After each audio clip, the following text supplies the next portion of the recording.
Hello everybody, we're on the road today in Washington DC, in Georgetown actually, at the beautiful offices of Liberties Quarterly, and we are with the managing editor of this excellent publication, Celeste Marcus.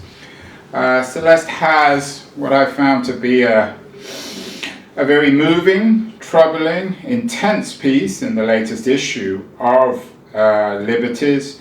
An essay about her own experience after rape, a guide for the tormented. Celeste, I'm not sure it would be appropriate for me to congratulate you on this piece, but it certainly was very intense. Did you have any qualms about publishing it? It's enormously personal. Qualms? No, actually, it was a very different writing experience for me, this essay versus any of the other ones I've ever written. And the part of the process that surprised me the most was how easy it was for me to do it. I didn't need to force any of it. It just kind of flowed out of me. I was not expecting it to do that. I mean, I had decided... I write in the essay a little bit about why I decided to write it. I was raped 2.5 years ago. I definitely didn't set out to write about that. What happened was I fell into a very close friendship with a woman who had also been raped, and we became friends in a very strange way. We connected online. I've never met her in person. And the occasion for our first meeting happened like right after she was, or a few months after she was raped. And immediately that was the subject of our relationship. Immediately, it was just talking about her experience, and I was on the phone with her for the first time in the end of August, I think. And I could just hear in her voice, I could hear the misery that I remembered from when I was as close to my rape as she was to hers. And I knew what she was going through. I knew where she was, and I knew what was coming, and I wanted to just help her through it. I remember being in that position myself and wishing very much that I could read something that would help me. And there is a lot of writing about rape, but not the kind of writing that I was looking for, not the kind of writing that I needed. And I set out when writing this essay to write the thing that I wish that I had had. So, no, I definitely didn't have any qualms about it. I felt like I had to do it. Yeah. The essay is called After Rape, a Guide for the Tormented. The word torment, of course, is central in that. Perhaps you might describe that torment.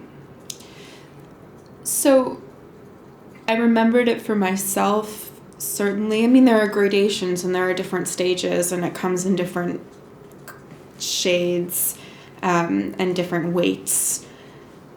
You know, I'm experiencing a version of it now, 2.5 years later. But it is different kinds of torment, and most of it is happening inside your own head. And there are occasions outside of you that make it worse sometimes, but a lot of it is stuff that you're just dealing with on your own. And there were different... So I started talking to this woman. I call her Eve in the essay. I started talking to her fairly regularly. I think we basically would talk on the phone once every 2 weeks, something like that. We still do. And she would say different things, and I would think, I need to respond to that in a way that she can hear it, that'll help her think through it. And then I wish that I could just like write it down for her so that she could read it whenever she needs to. So for example, she would say things like, I feel crazy. I feel insane. That what if this wasn't so bad? What if it didn't, what if my response to it is disproportionate? And what if I should just move on and not feel this way. Which, of course, I mean, these are questions that I'd ask myself. Why is this a thing that blew our lives up? How can it be that something that doesn't have any kind of lasting physical damage can incapacitate us so disproportionately, or so it seems sometimes? It feels like it's a very strange thing to have this incident happen to you, and, in our cases, it didn't last that long. And I would think about this all the time right after it happened to me. It was like there was this space of some amount of time, and then it was over. And time went on, but my life didn't. How can it be that something that just transpired in some number of minutes blew the next years off course? And it feels like that shouldn't be possible. It feels like something that small shouldn't be able to have this enormous effect. I mean, in the essay, I say that rape is like exploding ammunition. It's like it penetrates you in a particular place in the body, and then it just hits you everywhere, places that you wouldn't expect it to. There's just shards in the rest of you.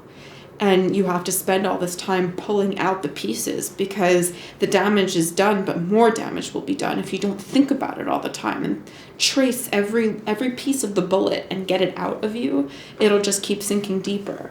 And so there's just all of this work that has to be done. Being raped is such hard work. If you respond to it the way that we did and the way that so many people do. I do know people who were raped who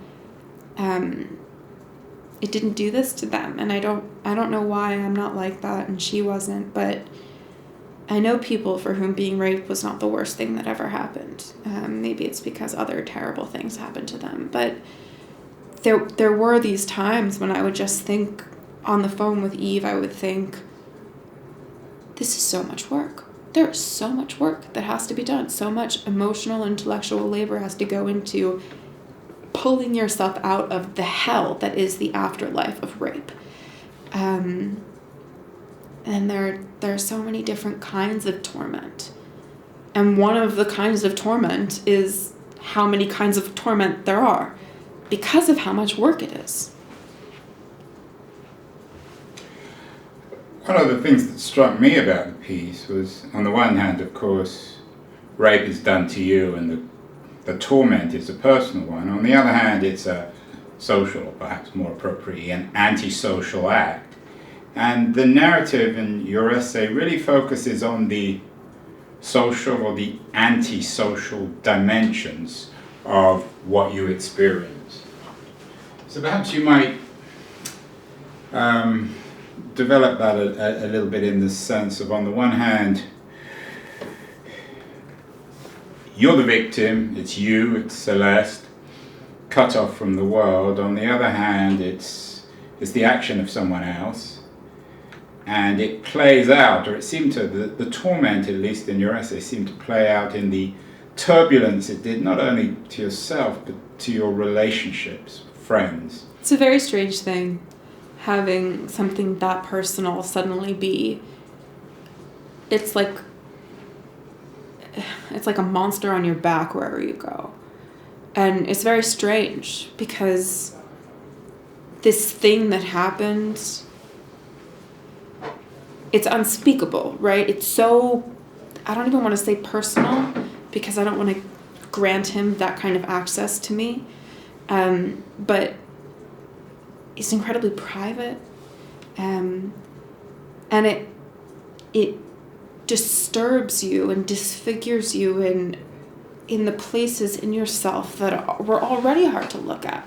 I mean, who wants to have to look like it feels like a hand is taking your face and pushing it to a mirror and just forcing you to look at yourself all the time, because you have to look at your weaknesses and figure out what it is that's making them. Why are you aching this way?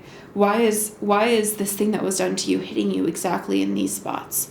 And you have to understand them, because if you don't, you won't be able to get out of bed in the morning.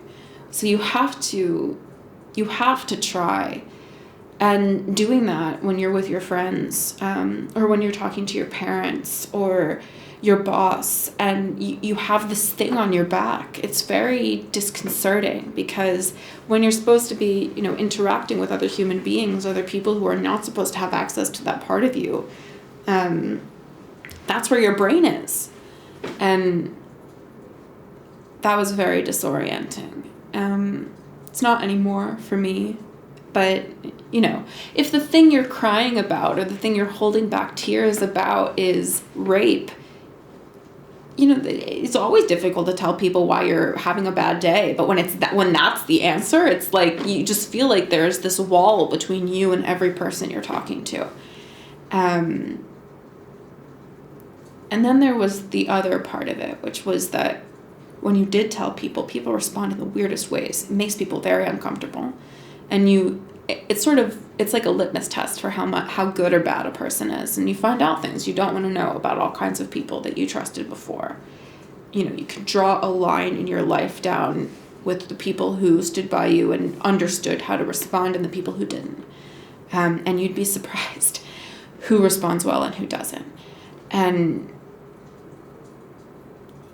it's the kind of thing you can't unknow.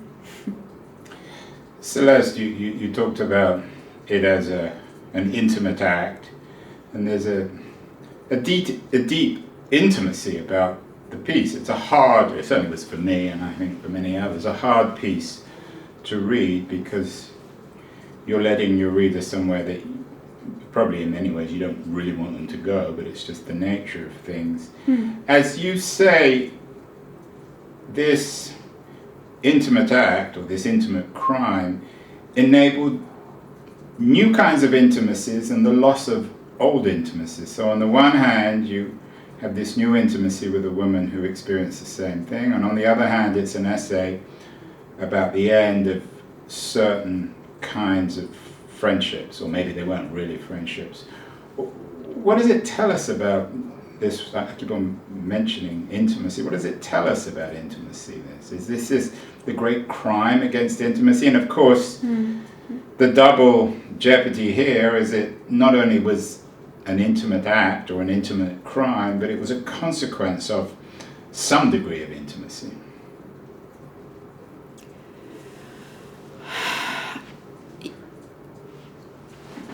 It's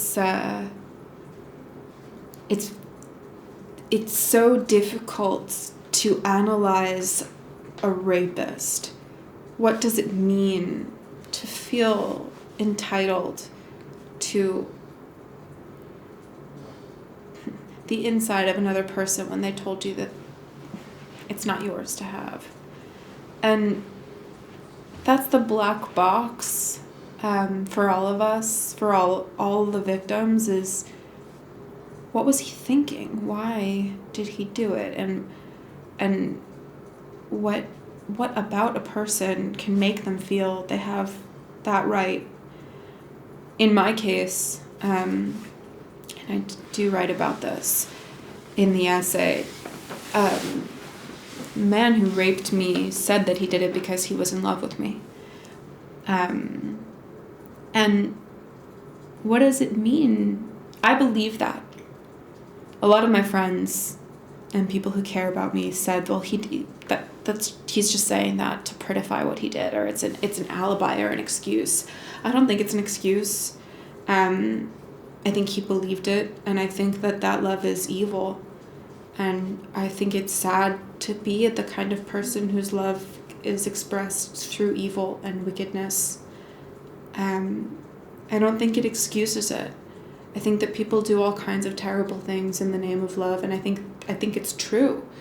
I think love can be very selfish. I think that there are kinds of loves that only are expressed in cruelty. So I believe that. I believe that that's why he did it. I believe that, and it doesn't make it better for me. It doesn't in any way exonerate him. In some ways, I think it's worse. I mean, I found it uniquely horrifying because what he said to me was, this the next day, he kept calling and texting me. And because he knew that he'd done something wrong. I don't think he would call it rape. And I told him to stop. And he said, I love you and I always will. And it felt like a death sentence to me, because love is binding. And to be the object of somebody else's love, somebody that harmed you so much, feels like you'll never be safe. Love is like an addiction or an obsession. I mean, it just felt to me like I would never be safe. And that was an education in a certain kind of intimacy. It was a way of learning about the dangers of being loved. People want to be loved. People want to feel desired. And I learned, and I don't know if I'll ever unlearn it, that this can be one of the effects of being loved. So I don't think that, I think that this was about intimacy. It was about closeness, and there's this fallacy that it's the same thing to talk about a healthy love and a legitimate love or a real love. I don't believe that. I think that there are real loves that are not healthy. People will say, well, they don't really love you. If they loved you, they wouldn't do that. And it's like, no, they're doing that because they love you. So yeah, it was definitely a theme that I spent a lot of time thinking about. One point in the essay, you refer to a friend, please correct me if I'm wrong, who had been raped 3 times, and you note that in your mind that was like saying that you've been married 3 times. Obviously they're not equivalent, but you compare them ironically perhaps. They're both, as you suggest, they're both Permanent events or associated with love. How does this connect with marriage? Were you using that comparison metaphorically, ironically, polemically? I write in the piece that I had the thought reflexively. I couldn't stop myself from thinking it. And it certainly wasn't ironic. It definitely felt out of my control. And it's a terrible thought. I think the reason that I had that thought at that point is because I had just been told that somebody I knew had been raped by their husband. But I think that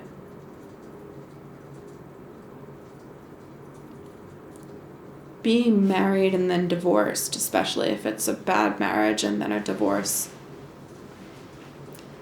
it's analogous in the sense that a person you don't want to feel close to anymore knows things about you that they can never unknow.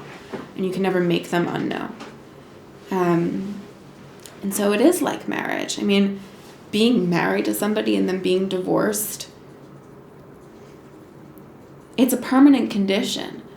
I think that in the mid-20th century, like after divorce was possible in the United States, but before it was normalized,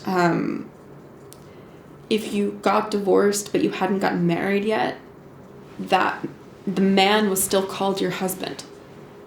Because in some ways it's like if a woman had a husband, even if she's not his wife anymore, if she doesn't have another husband, then she's still in some way bound to him. And I think that this is just a useful thing for people to understand who have never had occasion to think about it. One of the torments of being raped is that you feel bound to this person. And it's... Yeah, so it's a sort of... It's the anti-marriage, but it has the same... It's like this... It's a very deep... Bond. It's like being bound to somebody. But it's chained to someone. It's like a chain, yeah. It's like being chained to someone. And I think that having been in an abusive marriage must be like that in some ways. Like, there's this whole part of your life that somebody else took from you, or that whatever it is, like this black period that maybe you both took from each other, but there's this part of you that one of the conversations that was really important to me right after it happened to me, I was on the phone with a really very close friend of mine.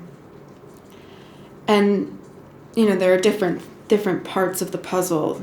There are different, burning things that you pick up and turn around and then have to put down again. One of the things that I was fixating on at that time when I was on the phone with her was that it was incredibly painful for me that he knew me so well. He was a very close friend, and it disgusted me that he knew me. And I was saying that to her. I was saying, he knows me so well. I can't, even if I don't talk to him now, he knows me. He knows things about me. I told him things about my family that I can't, he knows things about my parents that I don't want him to know. And he's just walking around, with all of that information in his brain. And it was disgusting to me and infuriating, and it felt like such a deep violation that this person knew things about people I cared about because I told him. And she said, he knows you yesterday, but he doesn't know you today. And every day you move farther away from the version of yourself that he knows. And that was a huge relief to me. That felt, there were different things that people I love said to me that felt like lifeboats, and that was one of them. So in a sense, and you talk about this in the essay, you had all sorts of fantasies of revenge, but the ultimate revenge is making sure that you can unknow him, or he can unknow you. Turning him into a stranger, a foreigner. Yeah, I think that doesn't feel like revenge. That felt like recovery, was moving away from him. And yeah, I think that was recovery, was definitely, because when I felt close to him, that was unbearable for me. I hate that feeling like we're both human beings on the same planet is deeply uncomfortable to me. I hate knowing that he's around, breathing and doing things that human beings do. It just is deeply disconcerting. It makes me scared. And moving away and becoming a person that he doesn't have access to, that never trusted him, that never felt duped by him, which is how I felt. That was just getting to baseline. I say in the essay that revenge would be if he looked in the mirror and saw a rapist. And I'm not going to have that, because bad people don't look in the mirror and see bad people. If they did, they'd be good people. But you touch on the idea of justice. You could have, in a sense, or certainly made sure that when other people looked at him, they see a rapist. But you chose in the essay, and correct me if I'm wrong, not to turn this into a public investigation because you were concerned about ruining his life. What did this whole experience teach you? Maybe I'm wrong. I was certainly not concerned about ruining his life. Well, certainly some conversations you had with people, they were worried about ruining their lives. Not him. There was a friend of mine. I certainly am not worried about ruining his life. He's a rapist. He should have some part of his life ruined. I don't think he should be dead, but he should be punished. He committed a crime. A different friend. Yeah, I think it was somebody else. A different friend had been about to report her rapist to the police, and a friend of hers said to her, "You shouldn't do it because you'll ruin his life and he doesn't deserve that." I don't agree with that. I think there are all kinds of reasons why you shouldn't report your rapist if you don't want to, if you think that you can't handle what will definitely be an extremely unpleasant experience for you. But rapists are criminals. They should be punished. And my girlfriend is a public defender. She is dealing with people all day long who did a lot less than rape anybody. And they go to jail. She's got clients who all they did was do drugs themselves. They didn't hurt anybody else. And they'll be locked in jail for a long time. So I don't know what justice is, but that's not it. What did this process, the experience, teach you or convince you about crime and punishment that you hadn't thought about before? Or how were you surprised, in a sense, with your response? I think that the process of writing the essay or the process of having been raped? The experience, the process of being raped. I think I learned a lot of things about what it does to a person to punish or not punish a person who has wronged them. At least, right, there are all kinds of reasons why we punish. The state punishes not because it's interested in exacting repentance, but because it needs to contain a certain level of criminality in order to function properly. The society has to put certain people in jail for certain crimes in order to function. That's why certain people get punished for one crime that other people would never get punished for. And that's not the reason why people punish one another.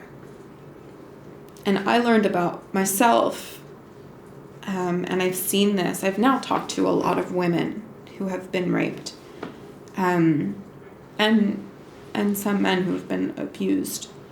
And what I've learned is that you may want to not punish someone. You may want to be capable of grace.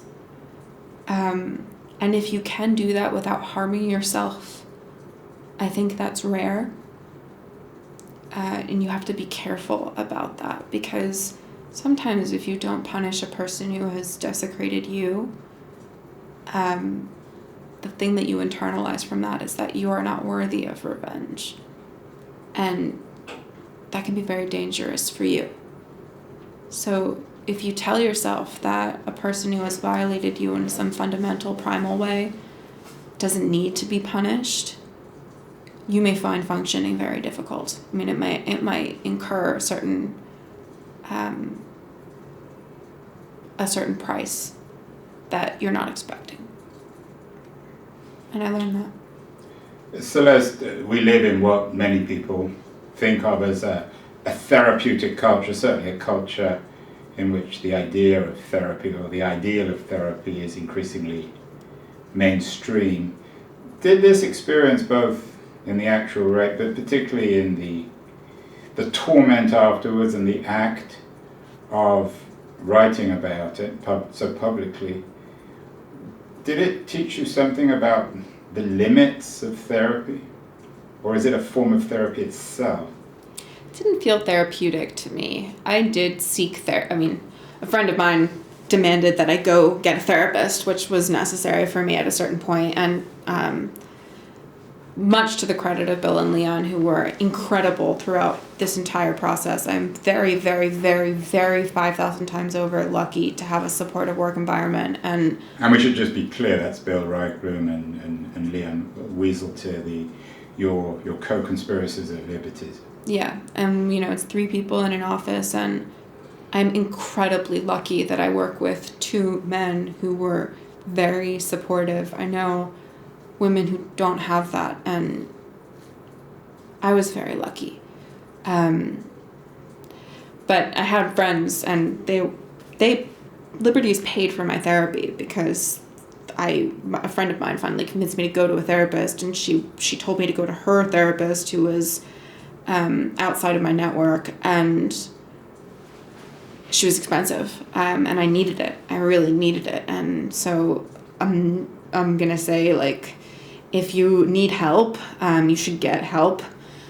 Writing the essay was not therapeutic for me.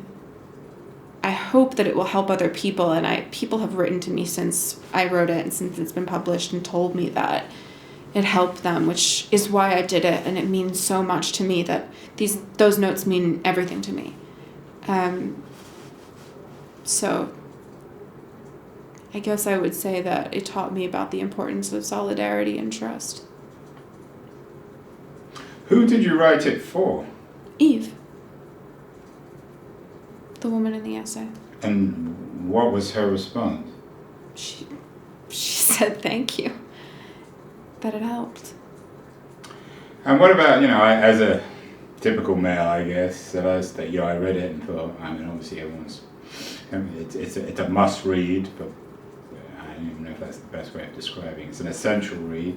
And I'm guessing the typical male response would be, or at least one of the typical male responses, mine was, well, I'm not capable of doing this. I hope so. Is that typical, and do you think it's in some ways wrong that all men and perhaps even some women are capable of rape? Oh God, no, I don't think that. And I have a section in the essay that's about that especially. I don't think that. I mean, sure, are there days when I'm really distrusting of men, and do I think in some fundamental way I don't trust men now? Yeah, I do. But I'm in a relationship with a woman, so I don't need to worry about that. It is very useful for me to remind myself that this was a unique evil, that it is evil, and most people are not capable of evil. And extrapolating from this horrific thing that was done to me, that all men could have done it, belittles it. And that was an important thing for me to remind myself of, that this did not in any way implicate all men. And yet you note also in the piece that rape is underreported, and it's hard to get exact numbers, but it's not an unusual occurrence. Yeah. I mean, what kind of, perhaps you might get into that a little bit, not necessarily numbers, but... 1 in 4 is, I think, there are lots of statistics, but 1 in 4 is the one I use in the essay. It's the one the writers I respect have been using. So in other words, 1 in 4 women went through what you went through. Yeah. Which is a lot of women. Yeah. And is there anything, in a way, I guess the essay is, I won't say cathartic, but you do write about the arc of less torment. The essay is called A Guide for the Tormented. You're certainly less tormented than you were, you note in the essay, although you haven't lost that torment. But is there anything, say, positive, but or optimistic, but is there anything that we should look at in the piece which might encourage us in some way, given what you went through? I think that the fact that I was able to write it means that it gets better, that it didn't thwart me. And I think that's positive. I believe that the women I know who... Look, here's what I think. I think that a lot of women make the mistake of swallowing those horrors and suppressing them and not thinking about them and not telling anyone about them because they're ashamed of them, blaming themselves for what happened to them for decades. And you don't have to do that. I don't know if that's a positive thing to take away from this, but I want to say that to anybody listening. It is so common for women to find ways to blame themselves for the horrible things that men do to them. And if you can get yourself to a place where you don't believe that, where you realize it's not true, things will get easier for you. And I want that to be the thing that the people who read the essay remember. I want that to be the thing that men who have women in their lives whom they respect and admire and want to protect, want that to be the thing that they tell them. That's a good that you can do, is just say, you should not be ashamed of this and it was not your fault. And it'll be important to do that because there will be people who don't say that, and you have to counteract that. Finally, Celeste, you say that rape, I'm quoting the piece, rape is like explosive ammunition. The bullet fragments beneath the skin, wounding all parts of the body. What have you learned after the piece came out? I mean, a lot of it's as you say, rape is an explosive thing, but the piece is explosive. It's a double explosion. What's been the response? All I care about in terms of response are the women who have written to me to say thank you and to tell me their stories. That is it's a painful thing, but I've always felt like there was something lacking in the kind of female solidarity that I could be a part of, because I knew how common this kind of brutality was, and what I wanted was to be able to be a source of strength and support for women who I knew had gone through things like this. Just statistically, it seemed likely that they needed the help that I hoped I could give, and it helps me to be able to be in a community of women who need each other. And I've been able to do that now, to be able to give support to women, to tell them the things that I know they need to hear. I mean, if Eve was saying those things to me on the phone, I know that there are other people who need to hear them, and I was able to put it in writing and give it to them, some number.